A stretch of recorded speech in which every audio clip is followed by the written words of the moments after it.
नमस्कार, मैं doctor BK Paliwal आज के इस एपिसोड में सेल्फ हेल्प रिसर्च इनसाइट के इस एपिसोड में आप सभी का हार्दिक स्वागत करता हूँ।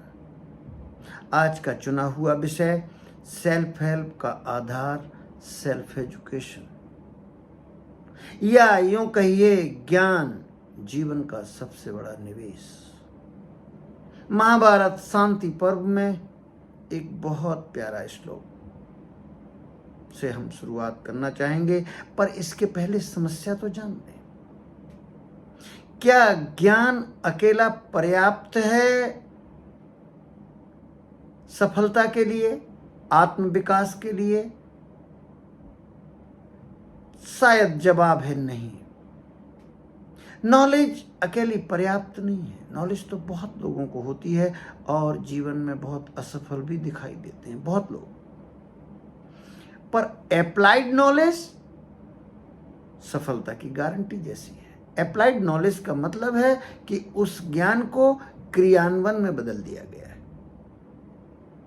निश्चित ही अप्लाइड नॉलेज बात ही दूसरी है।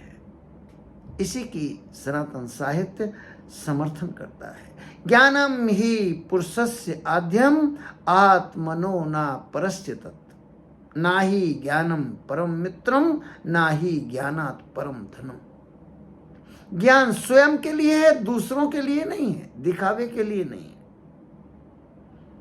ज्ञान से बड़ा कोई मित्र नहीं है और ज्ञान से बड़ा कोई धन भी नहीं है। लेकिन क्या आप जानते हैं कि वन टाइम नॉलेज, नौकरी के लगने के बाद ज्ञान अर्जित करने के लिए भला कितने लोग प्रयास करते हैं?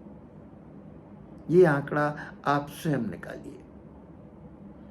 मैं कोई यूनिवर्सिटी की डिग्रीज की बात नहीं कर रहा हूं। ज्ञान का तात्पर्य तो आपको कैसे समस्या हल करनी चाहिए, कैसे निर्णय लेने चाहिए, कैसे लक्ष्य साधने चाहिए और कैसे लक्ष्य पूरे करने के लिए कैसे प्रयास करने चाहिए, समय का प्रबंधन कैसे करना चाहिए, दूसरों को कैसे समझें जिससे कि वो आपके शुभ लक्ष्यों में आपका सहयोग करने लगे, इत्यादि ऐसे बहुत सी चीजें। क्या इनके लिए ज्ञान या कंटिन्यूअस नॉलेज, सेल्फ एजुकेशन हम करते हैं?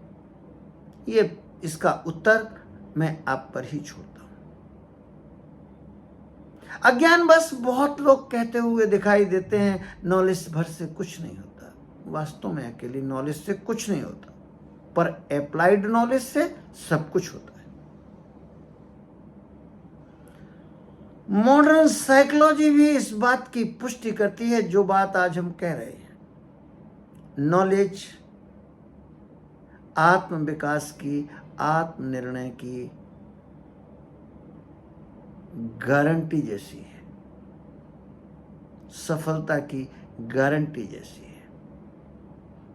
नॉलेज और अप्लाइड नॉलेज में अंतर करना पड़ेगा और समझना पड़ेगा। इस भेद को जरूरी है समझना। ग्रोथ माइंडसेट कैरोल ड्वेक ने निकाला अध्ययन और बहुत सफल हुआ। इस बात की पुष्टि करती है ग्रोथ माइंडसेट वाले लोग बहुत सफल होते हैं। सेल्फ डिटर्मिनेशन थ्योरी, ये भी मॉडर्न साइकोलॉजी की थ्योरी है। मोटिवेशन कहां से आता है, भीतर से या बाहर से? इंट्रिंसिक और एक्सट्रिंसिक। इंट्रिंसिक मोटिवेशन, पहले ज्ञान, फिर अप्लाइड ज्ञान या अप्लाइड नॉलेज कहें, और फिर इसके बाद स्वयं की सहायता, आत्म विकास और फिर सफलता। जिस क्षेत्र में भी आपने जो भी चुना हो। स्टीव जॉब्स तो कहा करते थे, stay hungry and stay foolish. ये बहुत प्रसिद्ध वाक्य है स्टीव जॉब का। इसका तात्पर्य ही ये है कि और ज्ञान की चाहत बनाए रखी जाए। स्टे फुलिश, और चाहिए, और सीखना है, और सीखना है। स्टे हंग्री, और चाहिए, और चाहिए।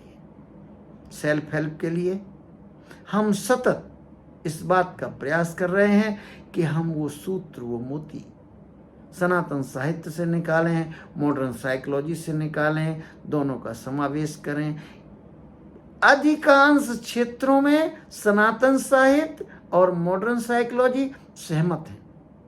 शब्द अलग अलग हो सकते हैं। सेल्फ हेल्प आपको श्रीमद् भगवत गीता में नहीं मिलेगा, लेकिन आप तात्पर्य निकालें और जोड़ें तो आपको सहमति हो जाएगी। 5000 वर्ष पूर्व ये ज्ञान हमारे पूर्वजों को था। ज्ञान और नॉलेज एंड अप्लाइड नॉलेज की बात थी। महाभारत के शांति पर्व में भीष्म पितामह ने ये ज्ञान दिया। बहुत काम का है। आज इतना ही। धन्यवाद, धन्यवाद, बहुत बहुत धन्यवाद। आपको यदि इस वीडियो के कंटेंट्स पसंद आए हों तो कृपया इस सेल्फ हेल्प रिसर्च इनसाइट के चैनल को सब्सक्राइब करें, सुने सुनाएं, लाइक करें और फॉरवर्ड करें।